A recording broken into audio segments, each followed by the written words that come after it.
Krishna, Hare Krishna, Krishna Krishna, Hare Hare, Hare Rama, Rama Rama, Hare Hare, Hare Krishna, Krishna Krishna, Hare Hare, Hare Rama, Rama Rama, Hare Hare. Hi. So thank you all for tuning in today. Today we're going to talk about the loss of truth. Wow, you've got a really hefty gathering here, 40 people. That's great. You've really done some amazing stuff here, Manangopal. And we have 11 on our YouTube right now live. We got a total of, almost 55 connections. Yeah. Somebody's on the chat saying my sound is low. Is that he's talking about me or he's talking, probably he's talking about me. But my sound is pretty much way up. No, it's fine. It's fine. It was just on probably his end. And maybe when you're turning away from the mic, it's not as clear, but when you're facing. Yeah, that's what happens. I noticed there was some, fizzing around on the video when in the bottom left hand of the screen, and I had to set up a fill light. So while I was doing that while I was doing Jayarada Madhava, so that was why I was dodging away from the mic, and then my sound, of course, cuts out then. So today's session will be about the loss of truth, why truth matters, how we came to lose it, how we can get it back. So those are the items I hope to address today, to talk about. And this is a very, very interesting subject because it's becoming more and more evident to everybody that truth has kind of taken a steep dive, over the years. And hardly we know what to believe anymore. And it isn't just in one aspect, it's in a number of aspects that we've seen this kind of degradation of honesty, degradation of knowledge, degradation of straightforward dealings. It's been happening quite for a long time, and in a lot of different areas. Let's start with this here. We know that Maharaj Parikshit met Kali personified, and when he met Kali personified was beating a bull, and the bull was standing on one leg only and urinating. And when Parikshit saw the Kali performing this atrocity, he prepared to attack Kali and kill him if necessary. But Kali instead surrendered to Maharaj Parikshit. Instead of being killed, Kali surrendered to Parikshit. And as a result, because he surrendered to Parikshit, Parikshit was obliged to give him shelter. So here is verse 1:16:4, but I think I can get it better here on this one here. I've got the wrong verse set up. Hang on a second. So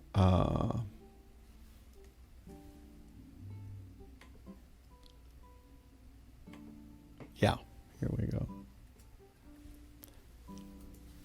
Once when Maharaj Parikshit was on his way to conquer the world, he saw the master of Kali Yuga, who was lower than a Sudra, disguised as a king and herding the legs of a cow and bull. The king at once caught hold of him to deal sufficient punishment. So Maharaj Parikshit was on the way to conquer the world. He saw the master of Kali Yuga, which was Kali personified, who was lower than a Shudra, disguised as a king and hurting the legs of a cow and bull. The king at once caught hold of him to deal him sufficient punishment. So Parikshit, being the administrative head of the world, was on the spot to deal with any problems that came up. And the fact that Kali Yuga was beginning to infiltrate the world was a problem. Of course, it wasn't that Parikshit didn't know that this was going to happen. It was spoken of in scriptures, so he was aware of it. But because of his noble and his amazing rule, he was able to hold back Kali Yuga. And Kali Yuga is actually defined in many ways by these four activities, that we see here. And what are those activities? They are meat eating, intoxication, illicit sex, and gambling. We see those in this picture in the background there. And when Kali surrendered to Parikshit, Parikshit was obliged to give him shelter, and then Kali pleaded for some place where he could live, because he was also a resident of the kingdom that Parikshit ruled. So Parikshit allowed him to stay anywhere where there was intoxication, meat eating, gambling, or illicit sex. Intoxication, meat eating, gambling, or illicit sex. And Kali objected, saying, but my dear king Parikshit, there are no places like that in your kingdom. So Parikshit was obliged to give him one more place, a fifth place, and that is the place where gold is hoarded. So we can keep this in mind, because all these things tie together. The four regular principles that we follow: we don't gamble, we don't eat meat, we don't have illicit sex, and we don't take intoxicants. And the four legs of the bull are truthfulness, austerity, mercy, and cleanliness, austerity, and mercy. And each one of the prohibitions that we observe, each one of them is actually tied to one of the legs of the bull. So keep that in focus too. So when Kali asked the bull, this is how the bull replied, I have lost my three legs and am now standing on one leg only. Are you lamenting for the state of existence, or are you in great anxiety because henceforward the unlawful meat eaters will exploit you? Or are you in a sorry plight because the demigods are now bereft of their share of sacrificial offerings, because no sacrifices are being performed at present? Or are you grieving for living beings because of their suffering due to famine or drought? So let me look at that again on the Veda base here.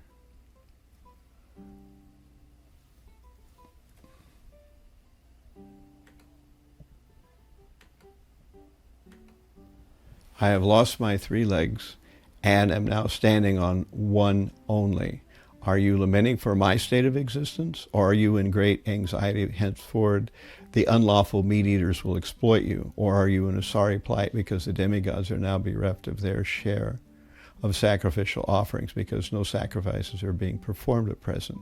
Or are you grieving for living beings because of their suffering due to famine and drought? So this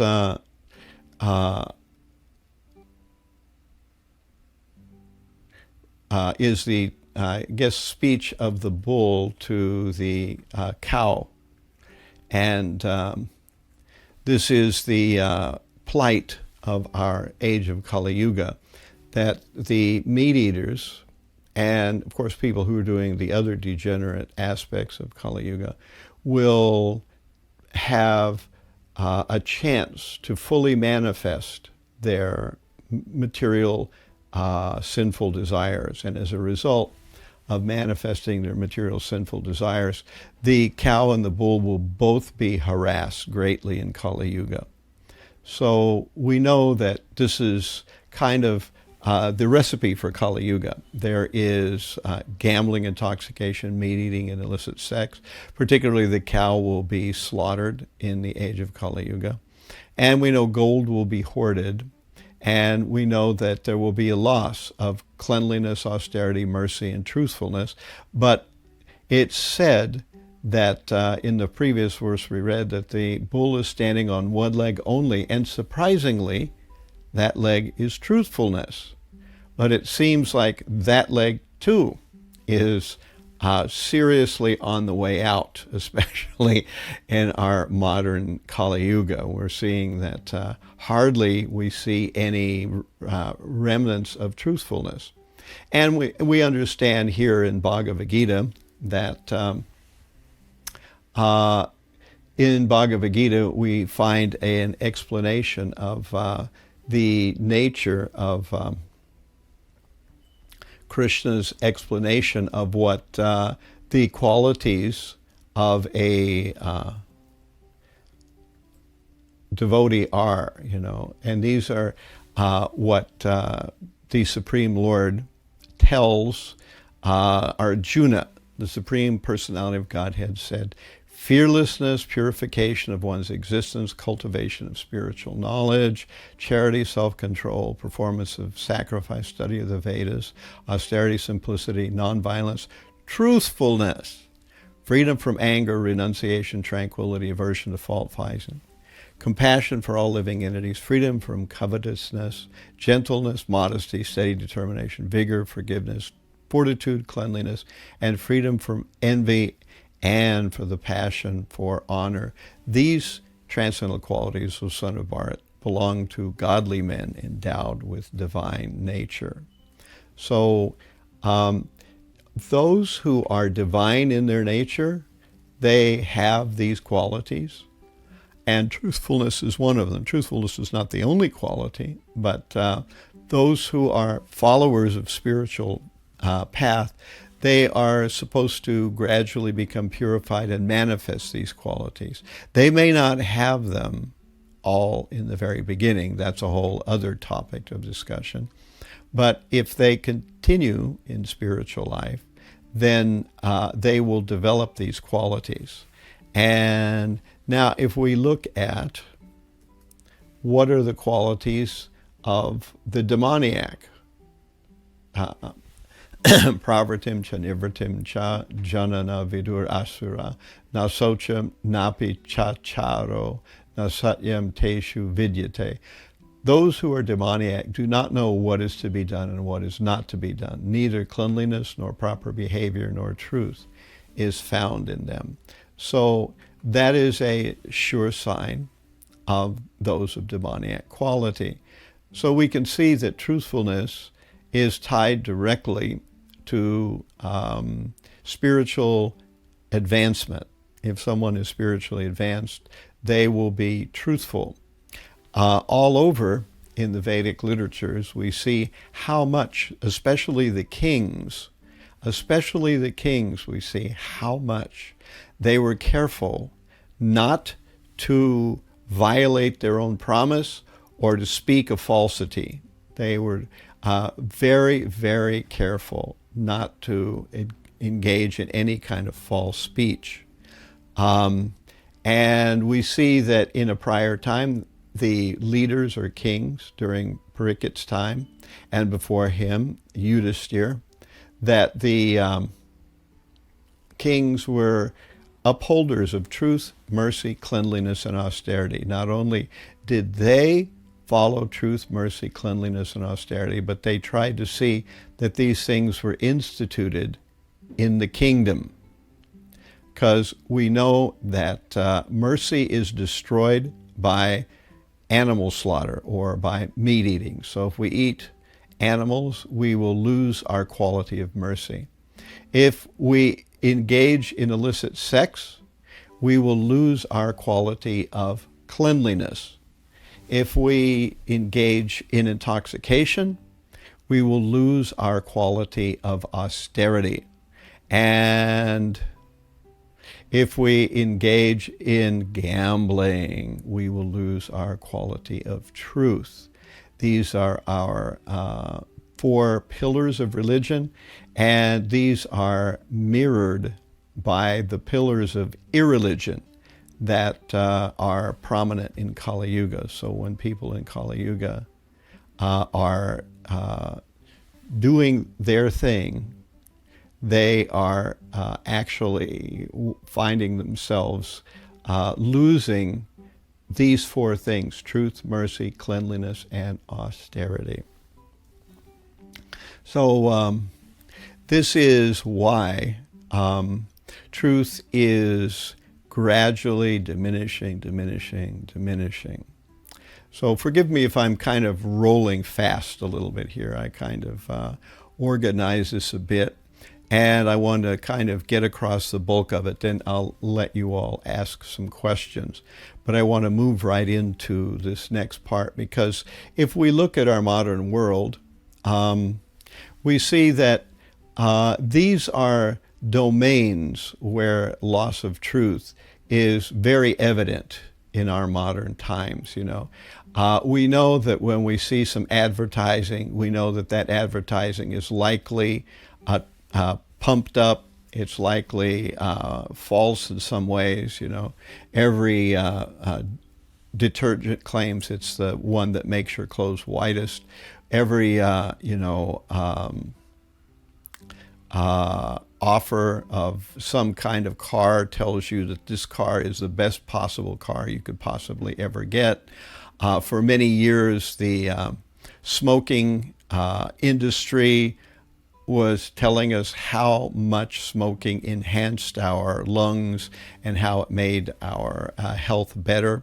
It's surprising that if you look at magazines like Life magazine from the 40s, there were advertisements in those magazines by so-called doctors who were showing which cigarette they smoked and why it was they smoked that one, because it enhanced their health. Of course, we know that was all lies. Now at least we can sort of understand that. So in the realm of advertising, we see lies. In politics, everywhere there are lies these days. Everyone knows that the presidents always, as we are seeing right now, promise peace and prosperity, neither of which they can actually deliver. But politics makes all kinds of unsubstantiated promises for the future. Those promises never get fulfilled. Nobody ever seems to care or notice. And again, the next term, when a new group of officials are voted into office, again, we see the same thing. We see cheating in business right and left, that people are finding some way to get the upper hand to cheat another person in business. We see between husband and wife, there's infidelity, there's hiding, there's cheating, there is domestic violence.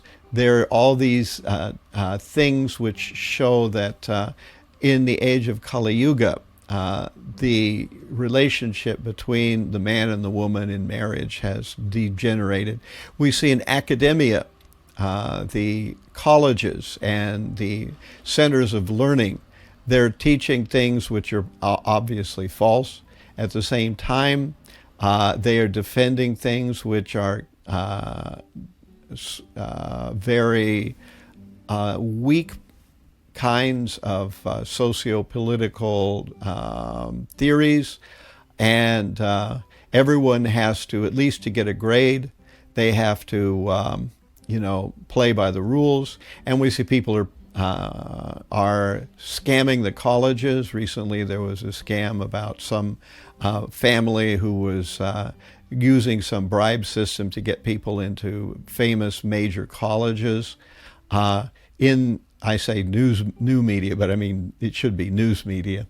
In the news media, we see that the advent of fake news has become an enormous thing in our world, that now when we see something, we barely know whether it's true or not. And this is starting to become a big problem, that we can't judge anymore very easily whether what we see is actually a factual representation of the real events that are happening, or the real situation as it is, particularly the use of statistics in a fraudulent way, the one-sided explanation of the events as they happen from one point of view and not the other. We see that in general the news media is owned by major corporations, and what gets shown on the news has to be favorable to the major corporations, or it won't be shown. And of course, right now, who could forget our whole thing with BLM and law enforcement? There's so much cheating in law enforcement that are people really being protected? And it looks like they're not.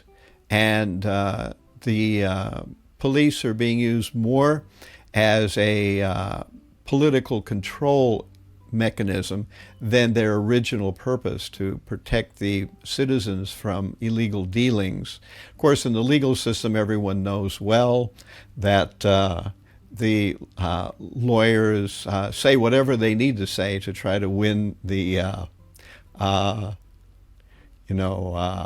case that they're proposing. I always like the way that Indian people say the word liar. He's a liar. Of course, they're just mispronouncing lawyer. But actually, it comes close to what, generally speaking, lawyers almost generally are forced to do to preserve their occupation. Of course, now in sporting competitions, we're seeing this more and more with the doping, and various things. The former Soviet Union has lost their ability to compete because of their breaches of these things.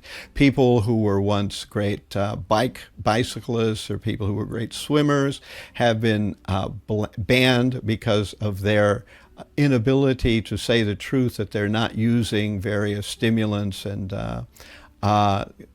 performance-enhancing medical chemicals to be able to keep their lead, to make them somehow or other win over the competition. So this is quite amazing that in every aspect of our human life, we have gradually seen a downturn, a loss in,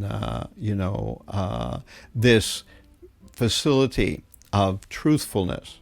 So this is something that's a direct result of the age of Kali Yuga coming to fruition. It's becoming more and more a direct result of how Kali Yuga has misled us, how Kali Yuga has pushed us into the situation that we are now, where we really are bewildered on all sides. As it says in Bhagavatam in the 12th canto, that the citizens will be like ants on a log with a fire at both ends. So if you can imagine being an ant on a log and it was on fire on both sides of the log, that's kind of how we feel these days. I thought that I would do kind of a Academy Awards, or a, great moments of people who are especially known for their contribution to the loss of truth. And each one of these individuals played a special role in creating the world that we see right now, where we no longer know what to trust. And we can see that 3 of these people on this list are U.S. presidents. So far from Prickett, we see that these are situations and people who did their little bit in the time that they were caught in the public eye to make us all feel that what's next, what will go down next. Most of you probably never heard of Edward Bernays, but Edward Bernays is a very interesting figure. What makes him important or interesting is that Edward Bernays was the first person to really research and think about propaganda, what it is, how to do it. Edward Bernays was a psychologist, I believe, and he was related to Sigmund Freud in some type of way, I think. And he studied how people think, especially how masses of people think. And he wrote about it a lot, about how to influence people without them realizing that they were being influenced. That was the key for propaganda, because anybody can put out a thing that says you should do this or this is the best thing. But if propaganda is very overt and very simple, then it tends not to be effective. And that's why propaganda these days is never like that. Never just slaps you in the face and says, this is the best thing, you should do this, if you don't, you're an idiot. However, there are all kinds of sneaky techniques. And Edward Bernays is well known because he was carefully studied by Hitler. The Rockefellers also took him very serious. In fact, he was employed by the Rockefellers. And when they were, brutalizing and pushing people around to get their oil monopoly that they needed and to be able to drill in places where there were, Indians that lived there, or where there were places where the people who were working for them needed some lift in salary or some normal working conditions. It was Edward Bernays who went to work for the Rockefellers to be able to whitewash their image in the public eye. He knew how to do this. Edward Bernays was the one we can thank for making it popular for women to smoke cigarettes. There was a time in America where men were smoking like smokestacks and dying right and left, but everyone felt that it was not ladylike to smoke. So how did Edward Bernays do it? He rode on the coattails of the, suffragette movement, and as women were getting the vote, they were learning how to smoke too.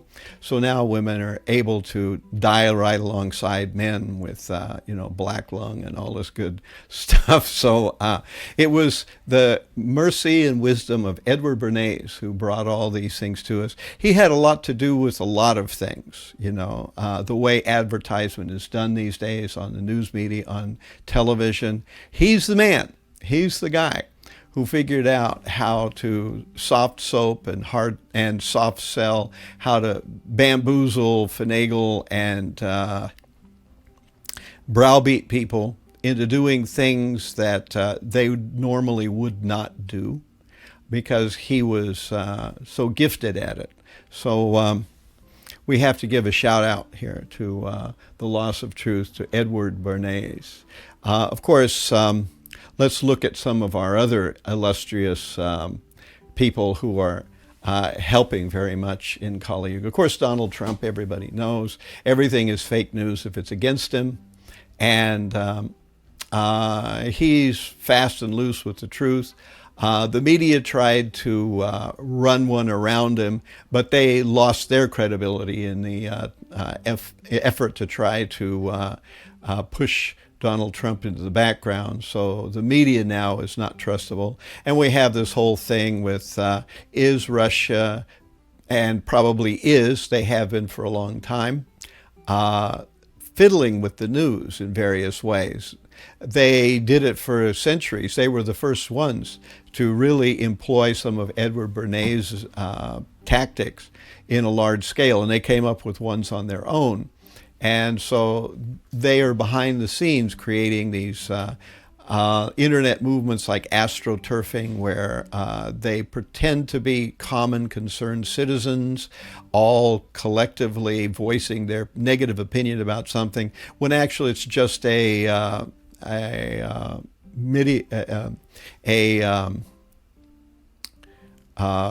server farm and nothing else. You know, the servers are all tied together, coming from different places, and one person's putting out what seems to be like a whole groundswell of people. So this is how we are losing truth. Of course, who could forget Enron, how they lied and tried to get money in all sorts of illegal and unethical ways. And of course, the subprime loan bubble that we just witnessed burst. You know, here's another great moment in the loss of truth, where, you know, Lehman Brothers and so many others decided to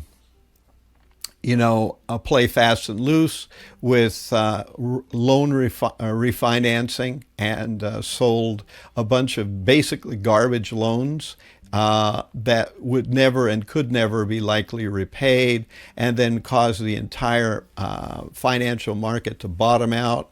And of course, they lost out, but everybody else did okay, and everyone was bailed out by the government. Thank you, government. You are definitely saving us. So we are so happy that you have saved us. And at least you saved the other banks and the other lenders. So thank you for that, our government. You didn't help the common people, but at least you saved the big guys from their subprime loan bubble. Of course, Hitler once said that he who speaks the loudest and the longest is understood to have won any debate. So this was a tactic that he used consistently. And all throughout the Second World War, he would make one promise and then turn around. You know, he made a commitment with the Russians, and then he stabbed them in the back. He said he would never do this, and then he did that. He said he would never take this country, and then again he did it. And so all the way along, you know, he was saying whatever he needed to say to bamboozle people in the moment, and then he did what he was going to do. And of course, as I said, he was a student of Edward Bernays, so he started the first large-scale propaganda. He was the first on the block to do that, the first guy who understood that propaganda was the tool of the 20th century. So when they first came up with the radio, you know, we weren't alive then, but when the first radio was designed by Marconi and gradually manufactured in such a way that it was cheap enough, Hitler had many little radios made and distributed all over Germany, but the only thing you could hear was Nazi propaganda on the radio. So this was how he made sure that every house was able to not miss out on his particular way of, putting forward various lies. And looking further at our, Hall of Fame here of how our world of truth got destroyed, we can offer our hat and respect to Richard Nixon, one of the first U.S. presidents to be caught in a massive lie about unethically trying to handicap his competition in an election, and finally he was driven out of office. Henry Kissinger, who did much foreign policy and did many of the things which got the Middle East in the situation we see it today, by pledging one thing and doing another, by lying about what one side thought to another side. And now we see the world as it is. And we have the fact that he was able to double deal and lie behind others' backs to thank for that situation that we're in today. Each one of these individuals has contributed their little bit to the common mud ball that we all live in today, where no one can trust anything. Who could forget Bernie Madoff and his Ponzi scheme, selling things and actually ripping off some $60 billion or something like that, some ridiculous amount of money, more money than most of us would see in 20 lifetimes. And, he somehow or other was able to go on with it until it all crashed, In the, world of medicine, Elizabeth Holmes and her Theranos Corporation, which was supposed to do some kind of blood testing in a simple machine, but it never was practical. But she lied about it, and it went on and on and on until finally the lie was caught, and she was, ousted, and I think she had to even face some legal consequences. I don't remember that case right now at the details.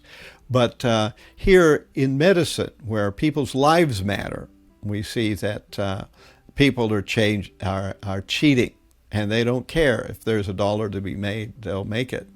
And finally, of course, Bill Clinton. Who could forget Bill Clinton, who was the first to go down with a extramarital long-term relationship during his presidency, where you expect, again, he's not a pricket. Richard Nixon was not a pricket, and Donald Trump's not a pricket. So these people are not they don't have the qualities that actually people who are leaders should have. These are people who have their own particular material desires. Some of them are worse than others. Some of them are just more or less people who can't tell the truth, whereas others were serious fraudsters, which tried to bilk people for money that wasn't rightly theirs by various schemes. So now here we are. This is us, us Kali Yuga babies. We are here, and we're sitting in the middle of this nice mess that has been centuries in the making. Since Pricket left, then Kali Yuga came in. And as Kali came in, then gradually one by one, he overtook first the Brahmanas with Shringi. He corrupted them. Then he corrupted the Kshatriyas, and Parasuram had to kill them 21 times over, and then they kept getting more and more corrupt. Then he corrupted the Vaishyas and essentially everyone else. So first, the spiritual knowledge was covered over. Then the political knowledge of how to run a state was covered over.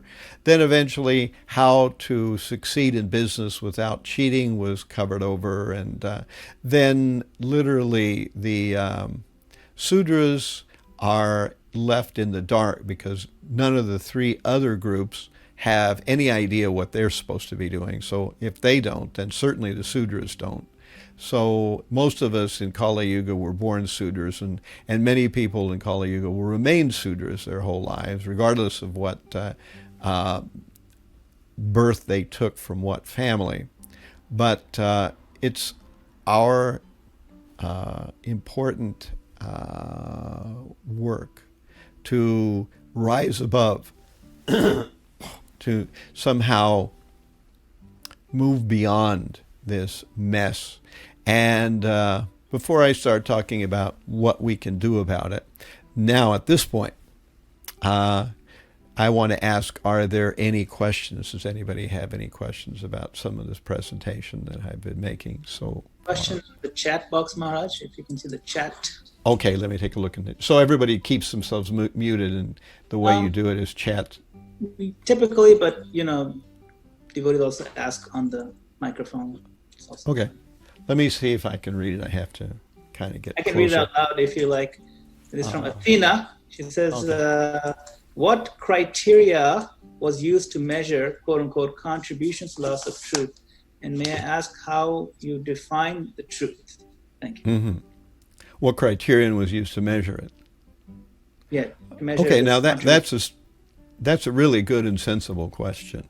Um, I'm speaking at the 30,000 foot level here. If we really wanted to do a demographic or a social projection, then we would have to start talking nuts and bolts and get into statistics. But in general, most of us have this sense of untrustability. Of course, in Kali Yuga, it's not like a politician telling lies is a new thing. It didn't start with Donald Trump for sure. It's certainly been around since day one. What's interesting, though, is how constant and how trivial some of the misrepresentations are these days. The people lie about even minor things. So truth generally is an interesting subject or an interesting abstract noun. What it means, at least philosophically speaking, is JTB is usually the way it's described in philosophical terms, and JTB stands for justified true belief. So if something is justified and true, and it's a belief, then it's true. So generally, truth is related to the one-on-one correspondence between some understanding of a verbal proposition and the corresponding actuality of a situation that exists in the external world. Generally, that's how we categorize truth in more of abstract terms. So we have the external world, which we all perceive with our senses, and then we have our ability to communicate in an abstraction of language, and through that abstraction of language, when we communicate, we are either painting an accurate picture of that external way things are in the world, or we're painting an inaccurate picture of it. In some cases, we're painting a picture of what it once was, and in some cases, we're painting a picture of the way the world will be. Or in some cases, we're painting a picture of those things which we can never directly know, like what's going on inside the emotion or heart or thinking of an individual. Those are things we can never directly know. But if the individual claims a certain kind of thing about what they say, think, or do, or feel, then generally speaking, that's the only way we can know it. But sometimes we discover that their external behavior does not line up with their portrayal of what they think, hear, feel, and know. It's a different story being told there. So in general, I would say truth is this one-to-one correspondence between a situation in the world and a portrayal of it, either in symbols, in writing, or in human language or some other communicational pipeline. Of course, that's oversimplified. When you deal with these things in a real, more technical way, you begin to see there's all kinds of nuances there. So I don't want to get into it any more than that. But I would say that what we are seeing now is that lies are becoming more and more rampant, and even about things that are even highly trivial. Whereas at one point, for someone to lie and be thought of as a liar or to come out as a liar was something that could cause you to have loss of reputation in society. But now there's no longer that stigma so much. So people really are not so hesitant to say anything and everything. Of course, as you raise the issue. If we were to do this in a more, qualified way, in a more researched way, then we would have to start talking about psychological definitions for various ideas, and we would have to start dealing with statistics. But maybe that was your question, so that's how I'd respond to that question. But it does bring up another side to this whole thing that we're discussing today.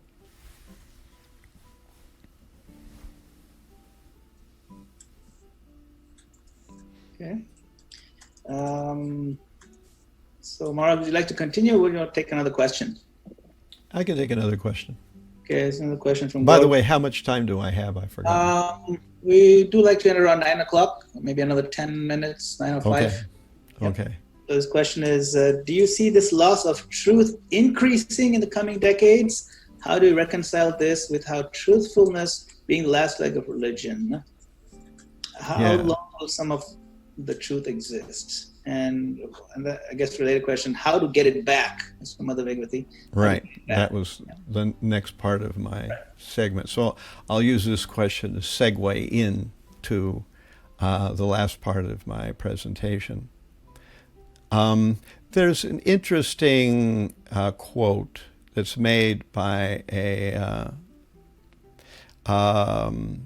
media journalist who was at one time a Episcopalian minister, and his name is, I forget, Chris, I can't think of his last name now, Hedges, I think it is, Chris Hedges. And he said, we live in interesting times. We live in times where lawyers destroy truth, where the educational system destroys knowledge, doctors destroy health, the media destroys truth, religion destroys virtue, and the government destroys freedom. So it's kind of hearkening back to, the Orwellian idea of the ministry of peace was actually about war. The ministry of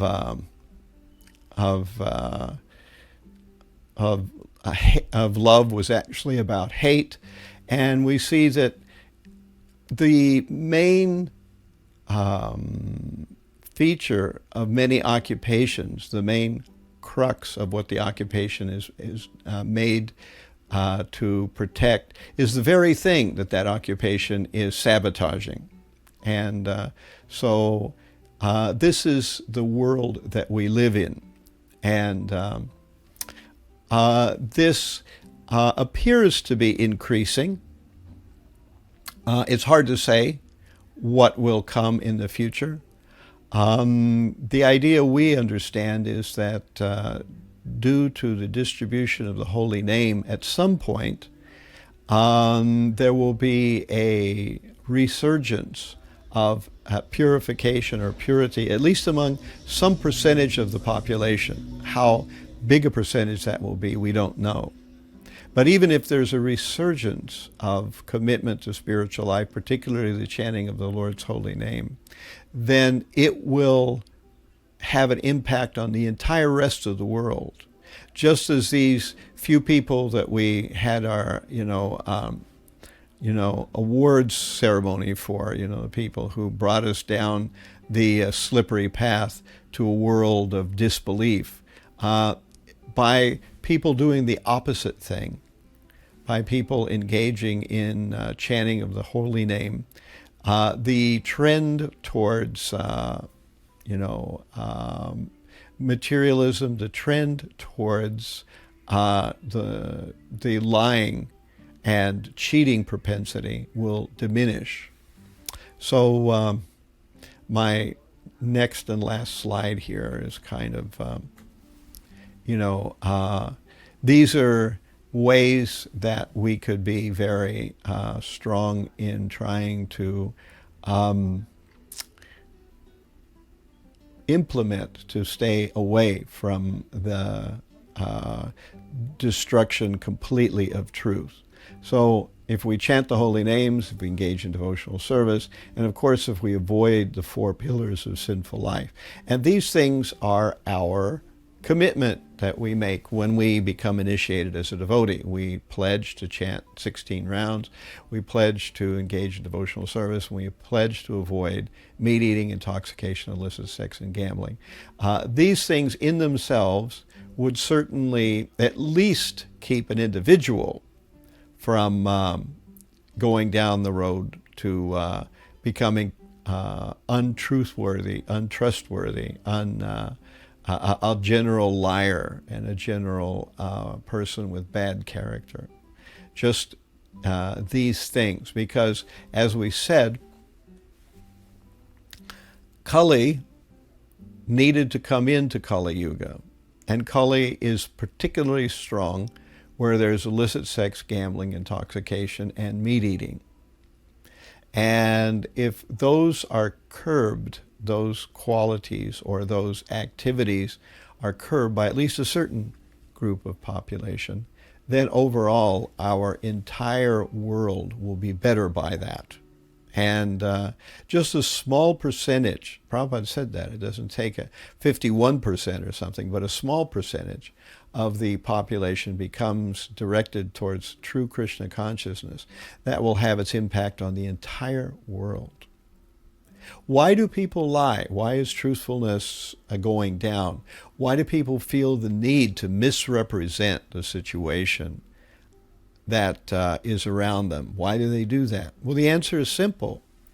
They have some material desire that they want to have met, and either they don't want others to know about that material desire, or they want to get an advantage on the resources to fulfill that material desire, or they feel like they want to mislead others from understanding how that material desire will be satisfied so they will better themselves.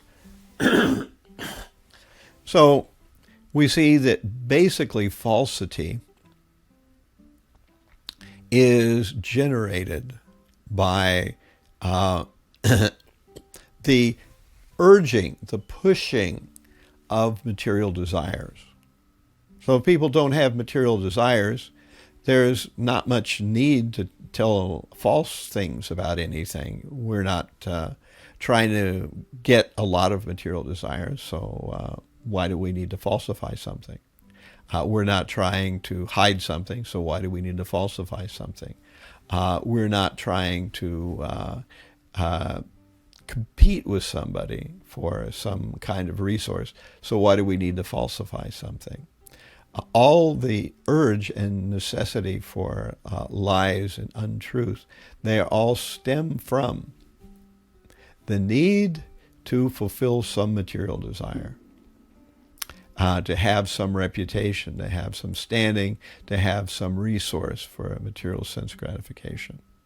All right, so this is the kind of back end here. Any questions, comments? Did we answer all the questions in the chat, or there's more of them? Yeah, I think there might be a couple more, but I think we're almost out of time. Okay, you tell me. Yeah. Panchatada Prabhu put a quote up here. Similarly, we do not expect that the whole population of human society will be taken to this Brahminical culture, but even if 1% of the whole population accepts this Brahminical culture, Krishna consciousness in the whole world will be peaceful. Not even 1%, less than 1%. It is so nice. The letter from Srila Prabhupada. Yeah, that's why I thought I had that, you know. Actually, there's an interesting section in the very opening of the Kalki Upanishad. So, of the Kalki Purana, not Kalki Upanishad, but Kalki Purana. So, in that, it gives the whole genealogical table of Kali, you know, of how, you know, one thing is born from another. I wish I had, I remembered it in detail, but it shows where truth and falsity are born from parents. So it kind of gives us, by a genealogical table, a descending of, a metaphor of what is cause and what is effect in the world as negative things begin to evolve and become more pronounced. One thing begets a higher phenomenon or another phenomenon, which is a secondary or caused phenomenon.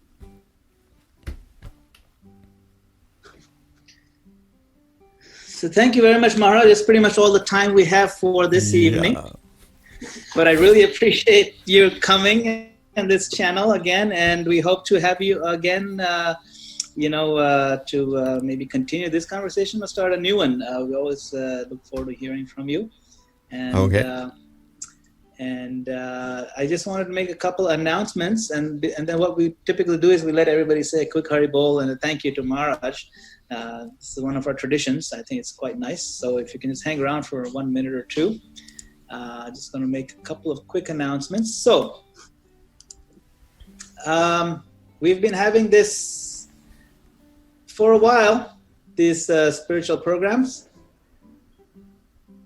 Oh, sorry. Oh, this is the wrong one. This is the wrong slide. Sorry. I'm going to stop my share. Wanted to put the right slide, which would be nice to show. I'm going to stop the share. Excuse me. So we have upcoming speakers. All right. Sorry about that. We have upcoming speakers Monday, Wednesdays, Fridays. His Holiness Jayadvaita Swami Maharaj on this channel on the second canto. He's also on the channel right now as one of the guests hearing. So Jayadvaita Swami Maharaj is here.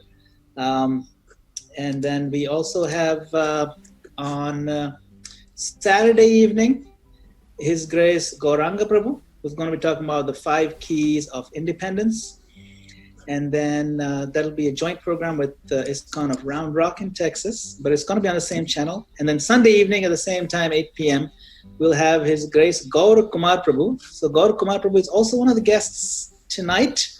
And for those of you who do not know Gaur Kumar Prabhu, he's actually very learned. He's a professor and the chair of the computer science department at City University of New York. A very deeply learned devotee, a scholar, and he's also the president of the 26 Second Avenue Temple. 26 Second Avenue being the first ISKCON center in the world. So be sure to join that. And the topic that he's going to be presenting on Sunday evening is, on the Bhagavad Gita. How did Arjuna win the war? Was it through knowledge of the Gita, or was it through Gandiva? It's a very intriguing topic, so please try to join for that. I think you'll really like it. And of course, next week we have a full week of Krishna Conscious programs, 7 nights a week. So please join for that. And we look forward to seeing you again, Maharaj. We will definitely let you know which dates we can work with you, and we will enrich the program further. So I'd like to also again thank His Holiness Jayadvaita Swami Maharaj for joining us. And I would like to request Neelmani Prabhu, our temple president, to say a quick word of thanks, and then we can open it up. Hare Krishna, Chandrasekhar Maharaj. Haribo. Dandavat pranams. Hare Krishna Maharaj. We haven't seen you for quite some time, but it's nice to see you. Yeah, I know. Always. I haven't been on the other side of that little trickle of water for a while. Yeah. Of course, New Jersey and New York are competing for who's got the most COVIDs. But thank you, Maharaj, for a very lively class, and it was like back to fundamentals of trying to really understand how the world is working around us in this Kali Yuga time frame. So that was very nice perspective and a nice way to think about things, and it was so enlightening. It was kind of a depressing class till the end when you said, Maharaj, at least with 1% of devotees, the whole world can be changed. So that was nice to hear from you about that. Otherwise, there didn't seem much hope. Thank you, Maharaj. Thank you, Maharaj. Thank you, all the devotees, for joining. Hare Krishna Maharaj. Hare Bol. Hare Krishna. Hare Bol. Hare Krishna. Hare Krishna Maharaj, Dandavad. Hare Krishna. Thank you. Hare Maharaj. Krishna. Thank you so much. Hare Krishna. Hare Krishna. Maharaj, Hare Krishna. Oh, I told you Hare Maharaj. I told you I didn't enjoy your class, I'd be lying.